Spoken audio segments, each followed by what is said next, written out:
Hello ವೀಕ್ಷಕರೇ, ನಮಸ್ಕಾರ. ತಮ್ಮೆಲ್ಲರಿಗೂ ಭಾಗ್ಯ ಟಿವಿಗೆ ಸ್ವಾಗತ ಸುಸ್ವಾಗತ ಕೋರ್ತಾ ಇದ್ದೀವಿ. ಭಾಗ್ಯ ಮತ್ತು ಗಿರೀಶ್.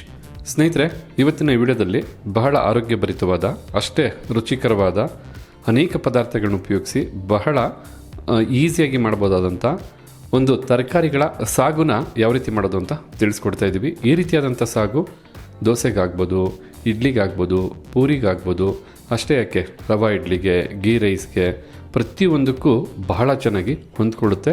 ಖಂಡಿತ ಈ ರೀತಿಯಾದಂಥ ಸಾಗುನ ನೀವು ಒಮ್ಮೆ ಟ್ರೈ ಮಾಡಲೇಬೇಕು. ವಿಡಿಯೋ ಕೊನೆವರೆಗೂ ನೋಡಿ ಯಾವ ರೀತಿ ಸಾಗು ಮಾಡೋದು ಅಂತ ನೀವು ಕಲ್ತ್ಕೋಬೋದು. ಹೆಸರೇ ಹೇಳೋ ಹಾಗೆ ತರಕಾರಿಗಳ ಮಸಾಲ ಸಾಗು ಆಗಿರೋದ್ರಿಂದ ಮಸಾಲನ ಸಿದ್ಧ ಮಾಡೋದಕ್ಕೋಸ್ಕರ ಒಂದು ಮಿಕ್ಸಿ ಜಾರ್ನ ತೊಗೊಂಡಿದ್ದೀವಿ. ಮಿಕ್ಸಿ ಜಾರ್ಗೆ 2 ಏಲಕ್ಕಿ, 2 ಲವಂಗ, 1 ಇಂಚಿನ ಚಕ್ಕೆನ ಹಾಕಿ 1 ಟೀ ಸ್ಪೂನಷ್ಟು ಗಸಗಸೆನ 10 ನಿಮಿಷಗಳ ಕಾಲ ನೀರಲ್ಲಿ ನೆನೆಸಿ ಬಳಸ್ತಾ ಇರತಕ್ಕಂಥದ್ದು. ಹಾಗೆ 10 ರಿಂದ 12 ಗೋಡಂಬಿನೂ ಸಹ 10 ನಿಮಿಷಗಳ ಕಾಲ ನೀರಲ್ಲಿ ನೆನೆಸಿ ಬಳಸ್ತಾ ಇರ್ತಕ್ಕಂಥದ್ದು. ಹಾಗೆ 1 ಗಡ್ಡೆಯಷ್ಟು ನೀಟಾಗಿ ಸಿಪ್ಪೆ ತೆಗೆದಂಥ ಬೆಳ್ಳುಳ್ಳಿ, 1 ಇಂಚಷ್ಟು ಹಸಿ ಶುಂಠಿ, ಹಾಗೆ 5 ರಿಂದ 6 ಹಸಿಮೆಣಸಿನಕಾಯಿ, 1 ಟೀ ಸ್ಪೂನಷ್ಟು ಅಚ್ಚ ಖಾರದ ಪುಡಿ, ಹಾಗೆ 1 ಟೀ ಸ್ಪೂನಷ್ಟು ಧನಿಯಾ ಪುಡಿ, ಜೊತೆಗೆ ಸ್ವಲ್ಪ ಅರಿಶಿಣದ ಪುಡಿನೂ ಹಾಕಿ, ಅರ್ಧ ಕಪ್ ಅಳತೆಯ ತುರಿದಂಥ ತೆಂಗಿನಕಾಯಿ ತುರಿನೂ ಸಹ ಹಾಕಿ, ಈಗ ಸ್ವಲ್ಪ ಪುದೀನ ಸೊಪ್ಪು ಜೊತೆಗೆ ಸ್ವಲ್ಪ ಕೊತ್ತಂಬರಿ ಸೊಪ್ಪನ್ನು ಸಹ ಹಾಕಿ, ಈಗ ರುಬ್ಬೋದಕ್ಕೆ ಸಹಾಯ ಆಗೋ ಹಾಗೆ ನೀರನ್ನು ಹಾಕಿ ಇದನ್ನು ಬಹಳ ನುಣ್ಣಗೆ ರುಬ್ಕೊಬೇಕಾಗತ್ತೆ. ನಾವಿಲ್ಲಿ ಅನೇಕ ಪದಾರ್ಥಗಳನ್ನ ಉಪಯೋಗಿಸಿದ್ದೀವಿ. ತಮಗೆ ಇಚ್ಛಾನುಸಾರ ಪದಾರ್ಥಗಳನ್ನ ಉಪಯೋಗಿಸ್ಬೋದು. ಖಾರನೂ ಸಹ ತಮ್ಮ ಇಚ್ಛಾನುಸಾರ ಏರುಪೇರು ಮಾಡ್ಕೋಬೋದು. ಮಿಕ್ಸಿ ಜಾರ್ಗೆ ಹಾಕ್ದಂಥ ಎಲ್ಲ ಪದಾರ್ಥನೂ ಈ ಒಂದು ಅದಕ್ಕೆ ಬಹಳ ನುಣ್ಣಿಗೆ ರುಬ್ಬಾಯಿತು. ಬಹಳ ಹೆಚ್ಚು ಸಮಯ ತೊಗೊಳ್ಳಲ್ಲ, ಯಾಕೆಂದರೆ ಎಲ್ಲ ಹಸಿ ಪದಾರ್ಥಗಳು ಹಾಕಿರೋದ್ರಿಂದ ಬಹಳ ಬೇಗ ಇದನ್ನು ನುಣ್ಣಿಗೆ ರುಬ್ಕೊಬೋದು. ಈ ರೀತಿಯಾಗಿ ಮಸಾಲ ಪೇಸ್ಟನ್ನು ರುಬ್ಬಾದ ನಂತರ ತರಕಾರಿ ಸಾಗು ಬೇಕಾದಂಥ ಒಗ್ಗರಣೆ ಸಿದ್ಧ ಮಾಡೋದಕ್ಕೋಸ್ಕರ 2 ಟೇಬಲ್ ಸ್ಪೂನಷ್ಟು ಎಣ್ಣೆನ ಬಿಸಿ ಮಾಡ್ಕೊಂಡಿರ್ತಕ್ಕಂಥದ್ದು. ಈಗಿಲ್ಲಿ ಎಣ್ಣೆ ಬಿಸಿಯಾಗಿದೆ. ಬಿಸಿಯಾದಂಥ ಎಣ್ಣೆಗೆ ಸ್ವಲ್ಪ ಸೋಂಪು ಕಾಳು, ಹಾಗೆ ಸ್ವಲ್ಪ ಕಸೂರಿ ಮೇಥಿ, ಜೊತೆಗೆ 1 ಈರುಳ್ಳಿನ ಈ ರೀತಿ ಬಹಳ ಚಿಕ್ಕದಾಗಿ ಕಟ್ ಮಾಡಿ ಹಾಕ್ತಾ ಇರ್ತಕ್ಕಂಥದ್ದು. ಈಗ ಮೀಡಿಯಂ ಫ್ಲೇಮ್ನಲ್ಲೇ ಈರುಳ್ಳಿನ 2 ರಿಂದ 3 ನಿಮಿಷ ಚೆನ್ನಾಗಿ ಫ್ರೈ ಮಾಡ್ಕೋಬೇಕಾಗತ್ತೆ. ಬಹಳ ಈಸಿಯಾದಂಥ ರೆಸಿಪಿ ಇದು. ಪದಾರ್ಥಗಳು ಹೆಚ್ಚು ಬೇಕಾಗ್ಬೋದು. ಏನಿಲ್ಲ, ನೀವು ಮೊದಲಿಗೆ ಮಸಾಲ ಪೇಸ್ಟನ್ನು ರುಬ್ಕೊಂಡ್ಬಿಟ್ರೆ ಒಂದೇ ಫ್ಲೋನಲ್ಲಿ ಕುಕ್ಕರಲ್ಲಿ ಈ ರೀತಿ ಒಗ್ಗರಣೆ ಕೊಟ್ಟು ಕಂಪ್ಲೀಟಾಗಿ ತರಕಾರಿನ ಬೇಯಿಸ್ಕೊಂಡ್ಬಿಟ್ರೆ ನಿಮಗೆ ಮಸಾಲ ಸಾಗು ಬಹಳ ಸೊಗಸಾಗಿ ಸಿದ್ಧವಾಗಿಬಿಡುತ್ತೆ. ಹೀಗಿಲ್ಲಿ 2 ನಿಮಿಷಗಳ ಕಾಲ ಈರುಳ್ಳಿನ ಫ್ರೈ ಮಾಡಾಯಿತು. ಈ ಸಮಯದಲ್ಲಿ 1 ನಾಟಿ ಟೊಮೊಟೊ ಹಣ್ಣನ್ನು ಈ ರೀತಿ ಚಿಕ್ಕದಾಗಿ ಕಟ್ ಮಾಡಿ ಬಳಸ್ತಾ ಇರ್ತಕ್ಕಂಥದ್ದು. ಈಗ ಟೊಮೊಟೊ ಹಣ್ಣನ್ನು ಸಹ 2 ನಿಮಿಷಗಳ ಕಾಲ ಮೀಡಿಯಂ ಫ್ಲೇಮ್ನಲ್ಲೇ ಫ್ರೈ ಮಾಡ್ಕೋಬೇಕು.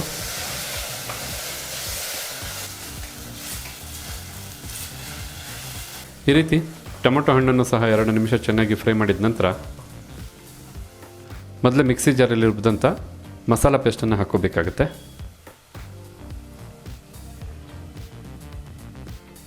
ಈಗ ಮಸಾಲ ಪೇಸ್ಟನ್ನು ಸಹ 2 ನಿಮಿಷಗಳ ಕಾಲ ಬೆರೆಸಿ ಬಿಸಿ ಮಾಡ್ಕೋಬೇಕಾಗತ್ತೆ. ಮಸಾಲ ಪೇಸ್ಟಲ್ಲಿರ್ತಕ್ಕಂಥ ಹಸಿ ವಾಸನೆ ಹೋದರೆ ಸಾಕಾಗುತ್ತೆ. ಹೀಗಿಲ್ಲಿ 2 ನಿಮಿಷ ಚೆನ್ನಾಗಿ ಮಸಾಲ ಪೇಸ್ಟನ್ನು ಬಿಸಿ ಮಾಡಾಯಿತು. ಇದು ತರಕಾರಿಗಳ ಸಾಗು ಆಗಿರೋದ್ರಿಂದ ನಾವಿಲ್ಲಿ 4 ಬಗೆಯಾದಂಥ ತರಕಾರಿಗಳನ್ನ ಬಳಸ್ತಾ ಇದ್ದೀವಿ. ಅದರ ಪ್ರಕಾರ 1 ಕಪ್ ಅಳತೆಯ ಹುರುಳಿಕಾಯಿ, ಅಂದರೆ 10 ರಿಂದ 15 ಹುರುಳಿಕಾಯಿನ ಈ ರೀತಿ ಚಿಕ್ಕದಾಗಿ ಕಟ್ ಮಾಡಿ ಬಳಸ್ತಾ ಇರ್ತಕ್ಕಂಥದ್ದು. ಹಾಗೆ 1 ದಪ್ಪನಾದಂಥ ನವಕೋಲು, ನವಿಲುಕೋಸು ಅಂತಲೂ ಕರೀತಾರೆ. ಜೊತೆಗೆ 3/4 ಕಪ್ ಅಳತೆಯ ಹಸಿಯಾದ ಬಟಾಣಿ, ಹಾಗೆ ಮೀಡಿಯಂ ಸೈಜಿನ 2 ಕ್ಯಾರೆಟನ್ನು ಈ ರೀತಿ ಬಹಳ ಚಿಕ್ಕದಾಗಿ ಕಟ್ ಮಾಡಿ ಬಳಸ್ತಾ ಇರ್ತಕ್ಕಂಥದ್ದು. ಈ ಎಲ್ಲ ಪದಾರ್ಥಗಳನ್ನು ಹಾಕಾದ ನಂತರ ರುಚಿಗೆ ತಕ್ಕಷ್ಟು ಉಪ್ಪನ್ನು ಹಾಕಿ ಈಗ ತರಕಾರಿ ಉಪ್ಪೆಲ್ಲ ಚೆನ್ನಾಗಿ ಬೆರೆಯೋ ಹಾಗೆ ಮಿಕ್ಸ್ ಮಾಡ್ಕೋಬೇಕು.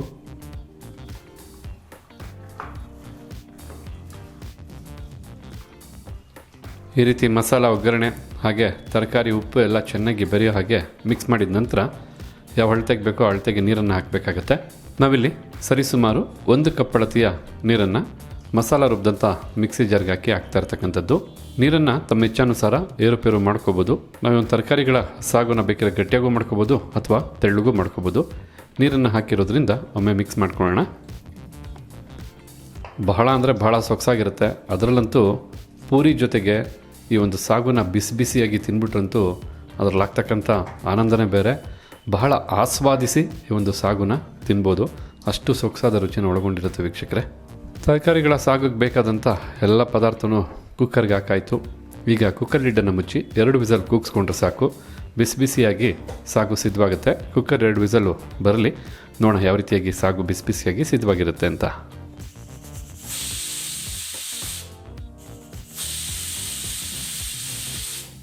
ಹೀಗಿಲ್ಲಿ ಕುಕ್ಕರು 2 ವಿಸಲ್ ಬಂದಾಯಿತು. ಫ್ಲೇಮನ್ನು ಆಫ್ ಮಾಡ್ಕೊಳ್ಳೋಣ. ಕುಕ್ಕರ್ ಕಂಪ್ಲೀಟಾಗಿ ತಣ್ಣಗಾಗಲಿ. ತಣ್ಣಗಾದ್ಮೇಲೆ ನೋಡೋಣ ಯಾವ ರೀತಿಯಾಗಿ ತರಕಾರಿಗಳ ಸಾಗು ಮಸಾಲ ಭರಿತವಾಗಿ ಬಿಸಿ ಬಿಸಿಯಾಗಿ ಸಿದ್ಧವಾಗಿರುತ್ತೆ ಅಂತ. ಸ್ವಲ್ಪ ಹೊತ್ತಿನ ನಂತರ ಕುಕ್ಕರು ಕಂಪ್ಲೀಟಾಗಿ ತಣ್ಣಗಾಗಿದೆ.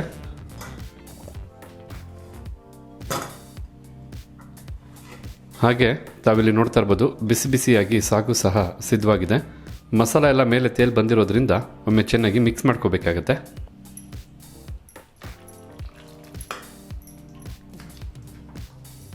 ಈ ರೀತಿ ಒಮ್ಮೆ ಮಿಕ್ಸ್ ಮಾಡಿಕೊಂಡ್ರೆ ಸಾಕಾಗುತ್ತೆ. ನೋಡ್ತಾ ಇದ್ದೀರಲ್ಲ ಬಿಸಿ ಬಿಸಿಯಾಗಿ ಎಷ್ಟು ಸೊಗಸಾಗಿ ತರಕಾರಿಗಳ ಸಾಗು ಸೂಪರಾಗಿ ಸಿದ್ಧವಾಗಿದೆ ಅಂತ. ಈ ರೀತಿಯಾದಂಥ ಸಾಗು ತಯಾರು ಮಾಡೋದಕ್ಕೂ ಬಹಳ ಸುಲಭ ಅನ್ನೋದು ನೋಡ್ಕೊಂಡ್ರಿ. ಮೊದಲೇ ಹೇಳಿದಾಗೆ ಖಂಡಿತ ಈ ಸಾಗುನ ಬಿಸಿನಲ್ಲೇ ರುಚಿ ನೋಡೋದ್ರಿಂದ ಖಂಡಿತ ಸೊಗಸಾಗಿರುತ್ತೆ. ಹಾಗಿದ್ರೆ ನೋಡ್ಕೊಂಡ್ರಲ್ಲ ವೀಕ್ಷಕರೇ, ದೋಸೆ, ಪೂರಿ, ಚಪಾತಿ, ಗೀ ರೈಸ್, ರವಾ ಇಡ್ಲಿ ಎಲ್ಲದಕ್ಕೂ ಬೇಕಾದಂಥ ಸಾಗು ಇದೊಂದೇ ಆಗಿರುತ್ತೆ. ಖಂಡಿತ ಈ ರೀತಿಯಾದಂಥ ಸಾಗು ರುಚಿ ಅಷ್ಟೇ ಅಲ್ಲ, ಆರೋಗ್ಯನೂ ಕೊಡುತ್ತೆ ಅನ್ನೋದರಲ್ಲಿ ಎರಡು ಮಾತಿಲ್ಲ. ಹಾಗೆ ಇವತ್ತು ಈ ವಿಡಿಯೋ ಮೂಲಕ ನಾವು ಮಾಡಿ ತಿಳಿಸಿದಂಥ ಈ ಸಾಗು ರೆಸಿಪಿ ತಮಗೆಲ್ಲರಿಗೂ ಇಷ್ಟ ಆಗಿದೆ ಅಂತ ತಿಳ್ಕೊಂಡಿದ್ದೀನಿ. ಇಷ್ಟ ಆಗಿದ್ರೆ ಈ ವಿಡಿಯೋಗೆ ಒಂದು ಲೈಕ್ ಮಾಡಿ, ಜೊತೆಗೆ ಈ ರೆಸಿಪಿ ಬಗ್ಗೆ ತಮಗಿರ್ತಕ್ಕಂಥ ಅನಿಸಿಕೆ ಅಭಿಪ್ರಾಯನ ಕಮೆಂಟ್ ಬಾಕ್ಸಲ್ಲಿ ಕಮೆಂಟ್ ಮಾಡೋದನ್ನು ಮರಿಬೇಡಿ. ಎಲ್ಲದಕ್ಕಿಂತ ಹೆಚ್ಚಾಗಿ ಈ ವಿಡಿಯೋನ ಮತ್ತೊಬ್ಬರಿಗೂ ಹೆಲ್ಪ್ ಆಗುವ ಹಾಗೆ ಶೇರ್ ಮಾಡಿ ಅಂತ ಹೇಳ್ತಾ ತಮಗೆಲ್ಲರಿಗೂ ಧನ್ಯವಾದನ ತಿಳಿಸ್ತಾ ಇದ್ದೀವಿ. ಭಾಗ್ಯ ಮತ್ತು ಗಿರೀಶ್. ಮತ್ತೊಂದು ಹೊಸ ವಿಡಿಯೋದಲ್ಲಿ ಹೊಸ ರೆಸಿಪಿ ಜೊತೆ ತಮ್ಮನ್ನು ಭೇಟಿ ಮಾಡ್ತೀವಿ. ಅಲ್ಲಿವರೆಗೂ ನಮಸ್ಕಾರ ವೀಕ್ಷಕರೇ.